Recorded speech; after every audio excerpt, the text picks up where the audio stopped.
죄 문제를 해결하고 싶다면 성령을 따라 행하라. 죄 문제를 해결하고 싶다면 성령을 따라 행하라 라는 제목으로 말씀을 나누고 있습니다. 오늘은 본문을 먼저 읽겠습니다. 오늘 본문은 갈라디아서 5장 16절부터 26절 내용입니다. 갈라디아서 가리죠. 갈라디아서 5장 16절부터 26절의 말씀. 이게 내용이 길죠. 그래서 교독하겠습니다. 갈라디아서 5장 16절부터 26절 말씀. 제가 먼저 16절을 읽겠습니다. 내가 이르노니 너희는 성령을 따라 행하라. 그리하면 육체의 욕심을 이루지 아니하리라. 육체의 성령을 살고 성령은 육체를 살리니 이들이 서로 대적함으로 너희가 원하는 것을 하지 못하리라. 18절 너희가 만일 성령의 인도하시는 바가 되면 율법 아래 있지 아니하리라. 육체의 이는 분명하니 공의와 더러움과 호색과 20절 우상 숭배와 주술과 원수 맺는 것과 분쟁과 시기와 분냄과 당짓는 것과 분열함과 이단과 후회와 수치함과 강간함과 또 그와 같은 것들이라. 전에 너희에게 병과 뻔하지 못하오니 이런 일을 하는 자들은 하나님의 나라를 유혹으로 받지 못할 것이요. 22절 오직 성령의 열매는 사랑과 희락과 화평과 오래 참음과 자비와 양성과 충성과 온유와 선진이 이 같은 것을 분할 법이 없느니라. 24절 그리스도 예수의 사람들은 육체와 함께 그 정욕과 탐심을 십자가에 못 박았느니라. 만일 그가 성령으로 살면 또한 성령으로 행할지니. 26절 함께 하겠습니다. 시작. 헛된 영광을 구하여 서로 모여 하거나 서로 투대하지 마시니라. 신앙인인 우리는요 모두 전 모두라고 생각해요. 신앙인인 우리는요 모두 육체의 욕심을 이루지 않고 성령의 열매를 맺으면서 거룩한 삶을 살고 싶어 합니다. 선생님께서도 그러시죠. 저 안 죽고 싶어요. 성령의 열매 내면서 거룩한 삶 살고 싶어요. 그래서 저도 육체의 욕심을 이루지 않고 성령의 열매를 내면서 살고 싶어서 그렇게 살려고 나름 애써 왔어요. 이렇게 왔습니다. 육체의 욕심을 이루지 않으려고 가슴을 치면서 참아도 봤고요. 금식도 해봤어요. 또 성령의 열매를 삶에서 내며 살아보려고 매일매일 다짐을 했죠. 이렇게 해야겠다. 이렇게 해야겠다. 억지로라도 감사하고 절제하고 참아보고 힘들어도 봉사해 보려고 했어요. 네, 열심히 해봤습니다.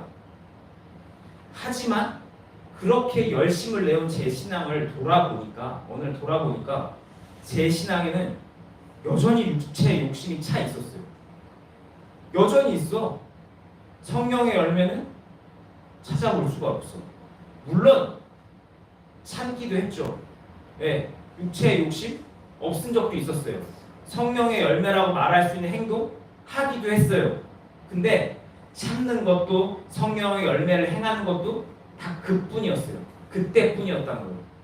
남은 거는 그러고 나면 허무와 후회와 위선만 남더라고요. 위선만 남는 거예요. 그래서 좀 고민을 했죠. 아니, 뭐가 문제지? 왜 안 되는 거야? 도대체 뭘 어떻게 해야지 이게 되는 거지? 고민을 했어요. 그렇게 깨닫는 중에 저희 갈라디아서 5장 말씀을 보면서 뭐가 문제였는지, 저의 신앙이 뭐가 문제였는지, 그리고 뭘 해야 하는지를 깨닫게 됐어요. 아까 갈라디아서 5장 읽어보셨죠? 함께 본문을 읽으시면서 혹시 뭐가 문제였는지, 또 우리가 뭘 어떻게 해야 하는지 발견하셨나요? 오늘 본문에 저는 이게 핵심절이라고 생각해요. 핵심절이라고 할 수 있는 갈라디아서 5장 16절을 제가 한번 다시 읽어볼게요. 내가 이르노니 너는 성령을 따라 행하라. 그리하면 육체의 욕심을 이루지 아니하리라. 자, 16절 말씀하고 있죠. 너희가 성령을 따라 행하면 어떻게 된다? 육체의 욕심을 이루지 않게 된다. 그렇죠? 16절은 이렇게도 읽을 수 있어요. 너희가 육체의 욕심을 이루지 않고자 한다면 어떻게 해야 된다? 성령을 따라 행하면 된다. 로 읽을 수 있죠. 답이 보이시죠? 뭐가 문제였는지 또 뭘 해야 되는지. 16절은요 지금 죄 안 짓는 방법을 성령을 따라 행하는 것이라고 분명히 말씀하고 있어요. 자, 이거 잠깐 딱 집어넣고 누가복음 6장 43절에서 누가복음 6장 43절에서 45절에 이런 기록이 있어요. 제가 읽어볼게요. 43절. 복된 열매 맺는 좋은 나무가 없고 좋은 열매 맺는 못된 나무가 없느니라. 44절. 나무는 각각 그 열매로 아나니 가시나무에서 무화과를 또 찔레에서 포도를 따지 못할 것이다. 45절. 선한 사람은 마음에 쌓은 선에서 선을 내고 악한 자는 그 쌓은 악에서 악을 내나니 이는 마음에 가득한 것을 입으로 말함입니다. 누가복음 6장 43절에서 45절의 이 말씀의 의미 다 아시죠? 열매는 나무 상태에 따라 달라진다는 얘기죠. 이거 자연의 원리예요. 법칙이죠. 못된 나무는 못된 열매를 내고 좋은 나무는 좋은 열매를 내는 거예요. 그런데 자연처럼 일하시는 하나님의 말씀, 자, 이 자연의 원리를 우리 갈라디아서 5장 16절에 담아서 갈라디아서 5장 16절 이렇게 확대해서 이해할 수 있죠. 나의 행동이라는 열매는 내가 지금 성령을 따라 살고 있느냐 그렇지 않느냐로 표현된 나의 영적 상태의 결과다. 정도로 이해할 수 있습니다. 다시 내가 지금 죄라는 못된 열매를 맺고 있는 이유가 뭔가요? 내가 지금 성령을 따라 살고 있지 못해서 내 영혼의 상태가 못된 나무의 상태가 되었기 때문이라고요. 반대로 내가 지금 어떤 특별한 노력을 하지 않아도 자연스럽게 성령의 열매를 맺고 있다. 그럼 그 이유가 뭐냐? 내가 지금 성령을 따라 살고 있어서 내 영혼의 상태가 좋은 나무 상태이기 때문이라는 거죠. 행동과 성령을 따라 사는 삶의 여부가 어떤 관계가 있는지 보이시죠? 내 행동과 나의 영적 상태가 어떤 관계가 있는지. 이게 성령이 말씀하고 있고 자연이 말하고 있는 죄의 문제를 해결하는 방법이었습니다. 이게 방법이에요. 하지만 저는 그동안 자연과 성령이 말씀해주고 있는 이 영적 원리를 생각하지 못하고 열매에만 집중하고 있었어요. 열매에만. 그래서 죄를 참으려고 했죠. 요 열매를 안 내려고 했어요. 열매 나무 따고 열매 나무 따고 이렇게 했다는 거예요. 성령의 열매라 말할 수 있는 행동만 하려고 했어요. 좋은 열매를 내려고 꼭 가지에만 집중을 하고 있었다는 거예요. 그게 문제였다는 거죠. 본질을 보지 못하고. 그래서 저는 오늘 이 시간 성도님들께 이런 말씀을 드리고 싶어요. 이제 우리는 시선을 달리해야 돼요. 더 이상 열매 자체에만 집중을 해서 죄를 졌네, 안 졌네, 아 내가 또 넘어졌네, 이번에는 괜찮네, 이렇게 할 게 아니라 죄 문제 앞에 딱 부딪히게 되면 더 근본적인 부분 뭐였죠? 내가 지금 성령을 따라 살고 있는가 아닌가, 이게 근본적인 부분이었죠.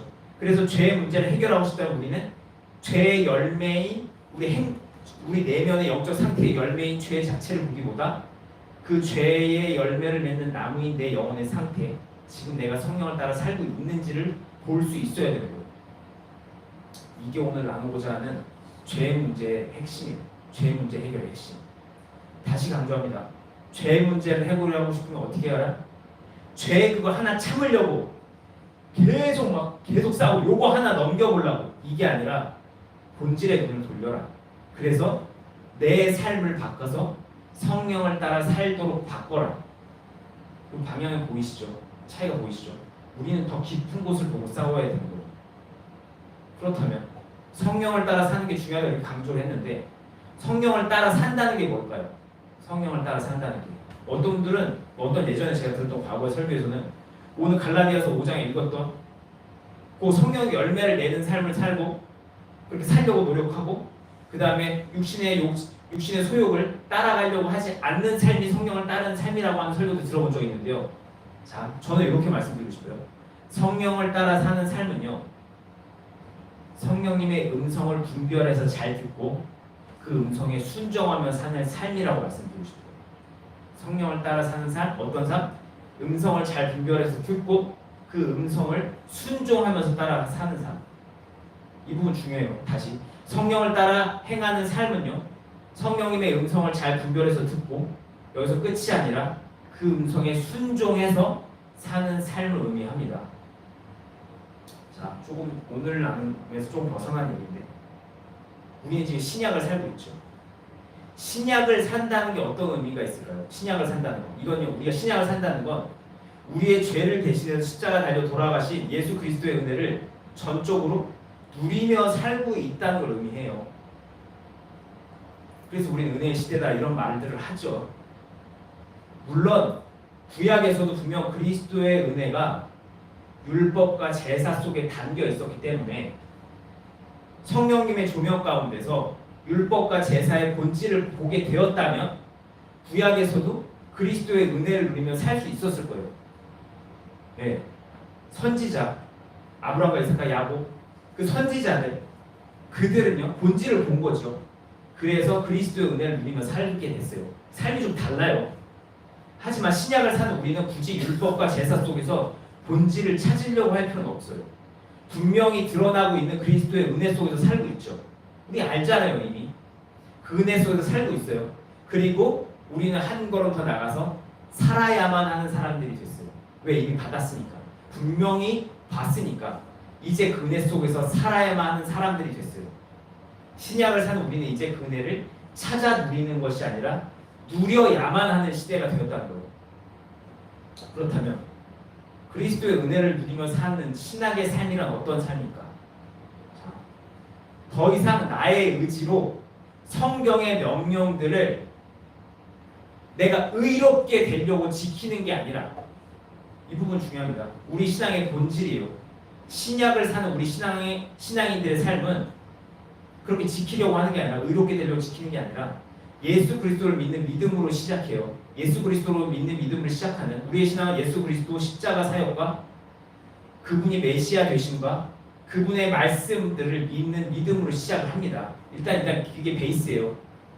그런데 예수 그리스도를 믿는 믿음으로 시작해서 성령님의 인도하심을 경험하는 가운데 그 성령님께서 인도해 주시면서 주시는 그 음성을 잘 분별해서 듣고 그 들은 음성을 나의 의지를 꺾고 순종하며 사는 거예요. 이게 신약의 삶이에요. 이게 신약의 삶. 잡히시죠? 이게 신약의 삶이에요. 이것이 예수 그리스도께서 완성해 놓으신 은혜를 누리며 사는 삶이고 신약을 살고 있는 우리 신앙인들의 삶이에요. 지키려고 하는 게 아니야. 의롭게 되려고 나를 깎아가면서 나를 맞춰가는 게 아니라 그리스도 안에서 완성된 그 은혜를 성령님의 조명을 들으면서 음성을 잘 듣고 순종하는 거. 이게 포인트예요. 이게 얼마나 큰 은혜인지 이게 느껴지시나요? 율법의 메인 삶에서는요. 율법의 항목들을 다 지켜서 의의를 이뤘어야 돼요.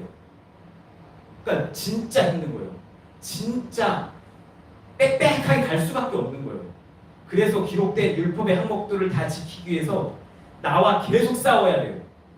하지만 그리스도 안에 누리는 이 은혜의 삶을 살기 위해선 잘 듣고 잘 순종하면 자연스럽게 의롭게 되어지는 거예요.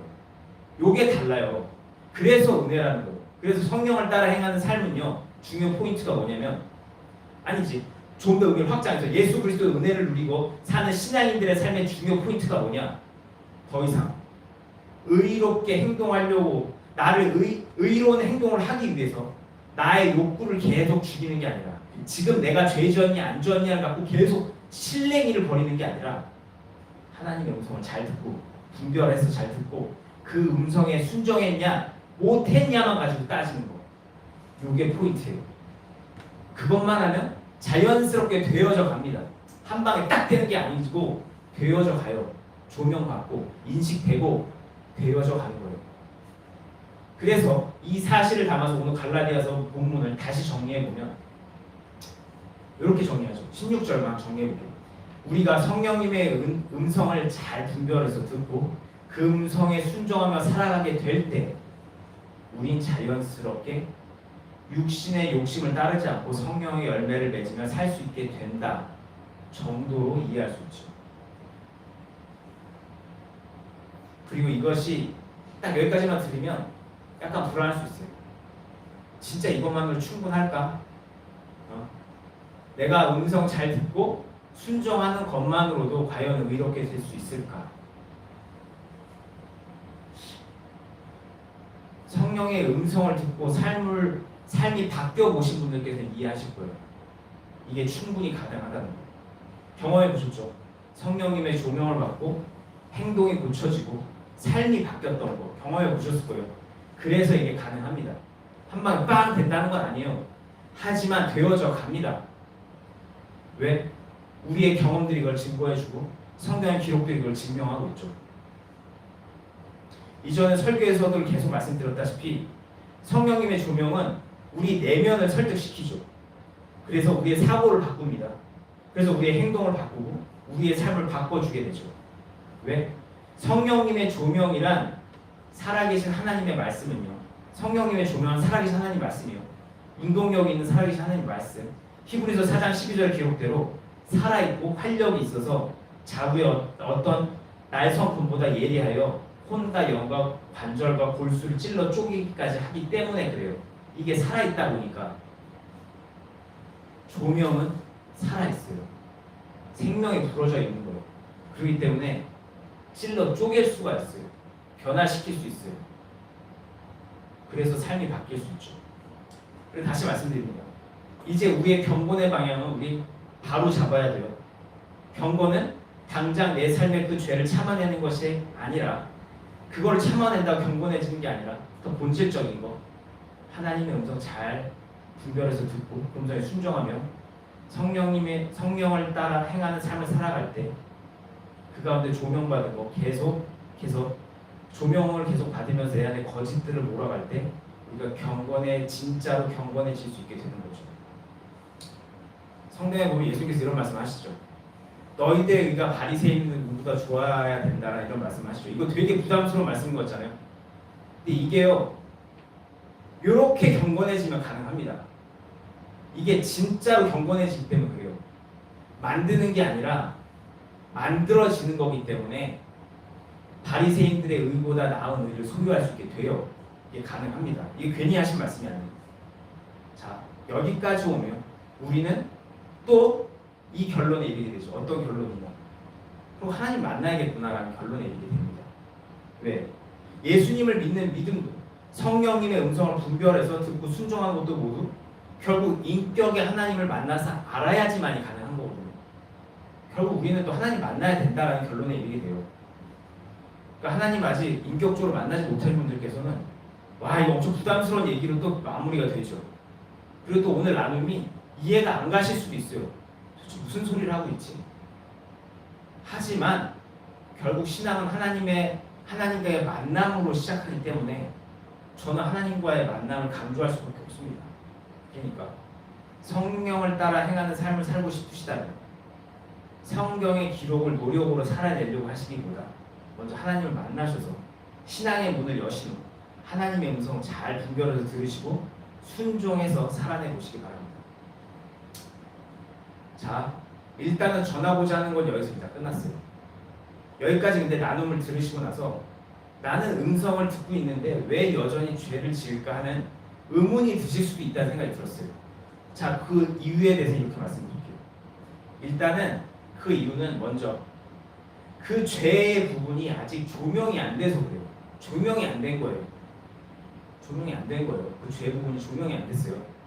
그리고 또 다른 이유는 그 죄 부분이 조명이 되었더라도 아직 순종이 이루어지지 않아서 그래요. 순종을 못하고 있어서 그래요.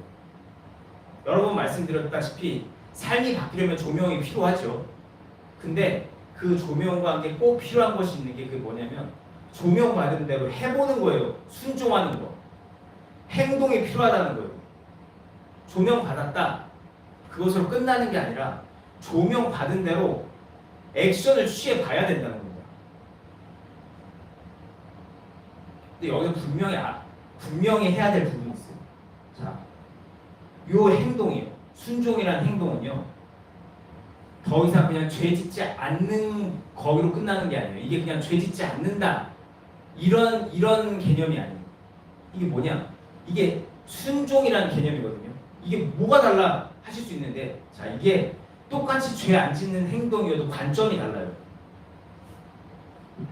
내가 의롭게 되기 위해서 죄 안 짓는 거랑 내가 순종해서 요구 안 하는 거랑 다르다는 거예요.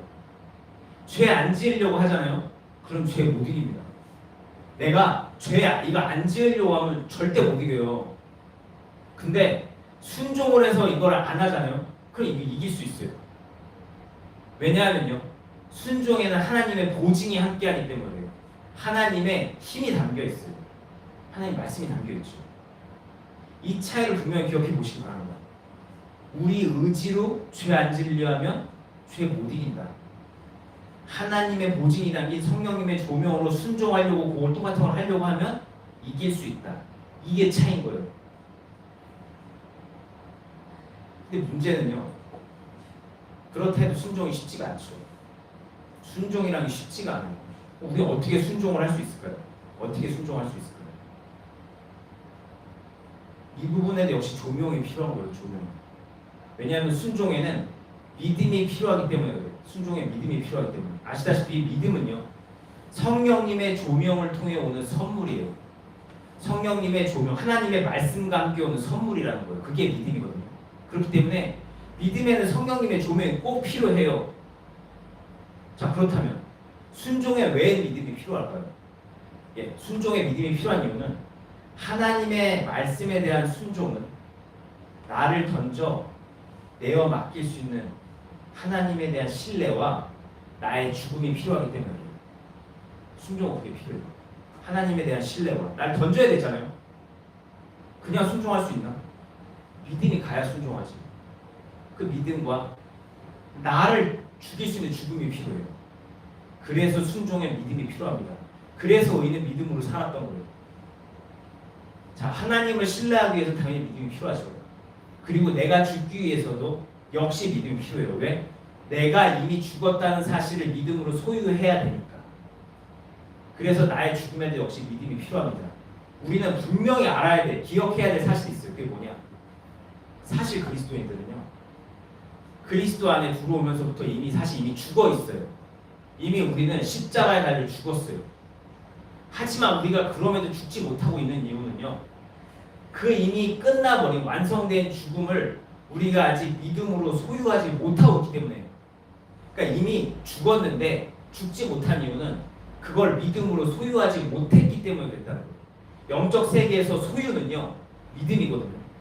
영적 세계는요, 믿음으로 소유해요. 보이지 않는데 뭐 어떻게 소유해? 믿음으로 소유합니다. 그렇게 여김으로 소유해요. 그런데 그 믿음, 그 여김은 살아있는 하나님의 말씀인 성령님의 조명에서 또 오지요. 그렇기 때문에 우리는 순종을 위해서 성령님의 조명이 꼭 필요했던 거예요. 자, 그리고 이제 거의 다 끝나갑니다. 그리고 그렇게 하나님에 대한 신뢰와 십자가 죽음을 성령님께 조명받아 믿음으로 소유할 때까지 우리 인내할 수 있어야 돼요. 인내하면서 기다려야 돼요. 기도하면서 기다려야 돼요. 자, 로마서 5장 3절에서 4절에 이런 말씀이 있어요. 3절. 다만 이뿐 아니라 우리가 환난 중에도 즐거워하나니 이는 환난은 인내를, 4절. 인내는 연단은 소망을 이루는 줄 알미니라. 많이 읽어보신 말씀이죠. 자, 이 말씀 이거 괜히 있는 말씀이 아니에요. 소망을 위해서는요, 소망이 이루어지기 위해서는 인내라는 과정이 꼭 필요해요. 인내가 꼭 필요합니다. 그냥 내가 아무것도 안 하는데 어느 날 죄가 싹 사라지더라, 어느 날 싹 변하더라, 어느 날 병이 싹 낫더라, 이게 아니었다는 거예요. 분명히 성령님의 조명이, 하나님의 일하심이 모든 것을 이루지만 그 조명이 우리 삶을 바꾸기까지는, 그게 정말 그 말씀이 내 삶을 완전히 변화시킬 때까지는 우리는 인내할 수 있어야 돼요. 인내하면서 기다리고 기도할 수 있어야 돼요. 자, 그리고 마지막 한 가지만 더 다룰게요. 그렇다면 우리는 어떻게 인내할 수 있을까? 인내해야 되잖아요. 근데 어떻게 인내할 수 있을까요? 자, 이 부분은 제가 그냥 경험으로 나눠드리면, 작게라도 경험해 보니까 인내 역시 성령님의 조명을 통해서 인내할 수 있더라고요. 인내 소유하는 거 성령님의 조명으로 소유하더라고요. 인내는요, 성령님의 조명으로 내가 소망을 품을 수 있게 될 때, 소망이 있는 거예요. 그걸 바라볼 수 있게 될 때, 또 성령님의 조명으로 그 가운데 위로가 계속 있을 때, 그때 인내할 수 있게 되더라고요. 아니 소망이 없으면 정말 갈 길이 없더라고요. 진짜 못 견디겠어요. 근데 소망이 딱 생기는 거예요. 그리고 위로가 있는 거예요. 그러면서 저는 인내에 갔거든요. 그렇기 때문에 정리를 합니다. 죄와의 싸움에서 승리하고자 하신다면 성령님의 조명을 구하시기 바랍니다. 그래서 성령님의 조명을 구하셔서 성령님을 따르는 삶을 살아보시기 바라요. 어떤 조명을 구하셔야 되냐? 먼저 그 죄를 멈춰야 한다는 사실을 조명시켜달라고 기도해 보시기 바랍니다. 이거 멈춰야 된다. 이거 끊어야 된다라는 게 빡 닿아야 돼요. 이게 그냥 끊어야지, 멈춰야지, 하지 말아야지, 스승들 죽여야지, 이게 아니라 이게 확 닿아야 돼요. 그리고 그 조명과 함께 순종할 수 있게 하나님을 향한 신뢰와 십자가 죽음을 조명시켜달라고 기도하셔야 돼요. 자, 조명이 왔다 이거야. 조명이 왔어요. 그러면 그 조명과 함께 그 조명에 순종할 수 있게 하나님을 향한 신뢰와 나의 죽음을 십자가 죽음을 조명시켜달라. 그것도 조명시켜달라 기도하셔야 돼요. 그리고 마지막으로 성령님께 그 조명을 받을 때까지 이 싸움을 포기하지 않고 인내할 수 있게 소망을 달라, 위로를 달라 기도하실 수 있어야 된다는 거죠. 그러면 이렇게 구하시다 보면 정말 이 죄와의 영적 싸움에서 승리하실 수 있을 거라고 저는 생각합니다. 자, 오늘 나누는 따로 정리하지 않고 여기서 마치도록 하겠습니다. 도움이 되셨기를 바라면서 기도하겠습니다. 주님, 주님께서 감동 주신 내용을 나누